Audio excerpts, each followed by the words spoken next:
अस्सलाम वालेकुम viewers. क्रूलिश Usman series की 134 किस्त एक बहुत ही शायकीन को मायूस करने वाले मंजर के साथ खत्म होती हुई दिखाई गई। सीजन 5 के आगाज से ही मुसलसल दिफा करने वाले उस्मान बे ने अब हमला करने का फैसला कर लिया है। आपको बताते चलें कि जो 134 किस्त के आखिर में उस्मान बे की बैत वाला मंजर दिखाया गया है वो सिर्फ और सिर्फ उस्मान बे के बड़े मंसूबे का एक हिस्सा है, और हम आपको इस बैत के बारे में पहले भी बता चुके थे कि उस्मान भी बैत जरूर कर सकता है, लेकिन ये कहेगा कि हम हक के रास्ते पर एक साथ खड़े होंगे। और फिर आपने भी बिल्कुल वैसा ही देखा। हमने पिछली किस्त के हवाले से जितने भी तेजे किए थे वो सब के सब दुरुस्त साबित हुए, सिवाय एक के इसरगिन बानो की सीरीज में एंट्री नहीं हुई है।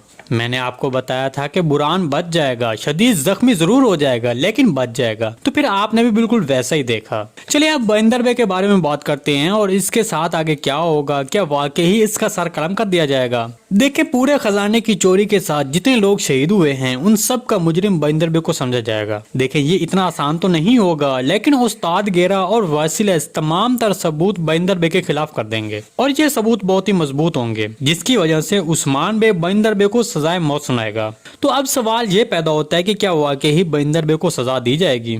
देखिए, मेरे तजज़िये के मुताबिक आखिरी लम्हे में कोई ऐसा शख्स वहां जाहिर हो जाएगा जो बंदर बे के हवाले से इसकी बेगुनाही की दलील या फिर कोई सबूत दे सकता है। ताहम इसकी वजह से बंदर बे की मौत की सजा थोड़ी देर के लिए रोक दी जाएगी, और ये सबूत या फिर दलाइल देने वाला शख्स कोई और नहीं होगा बल्कि यूनुस एमरे हो सकते हैं। इस तमाम रिपोर्ट के बारे में आपको क्या लगता है, कमेंट सेक्शन में लाजमी बताइएगा। जी दोस्तों, आज की वीडियो यहीं तक थी। उम्मीद है आपको पसंद आई होगी। अगर हमारी वीडियो आप तक बर वक्त नहीं पहुंच रही तो हमारे चैनल को सब्सक्राइब कर लें और बेल आइकन लाजमी प्रेस कर लें ताकि हर आने वाली नई वीडियो की नोटिफिकेशन आप तक बर वक्त पहुंचता रहे। वीडियो अच्छी लगी तो इसको लाइक शेयर कर दें। मिलते हैं किसी नई वीडियो के साथ, तब तक के लिए अल्लाह हाफिज।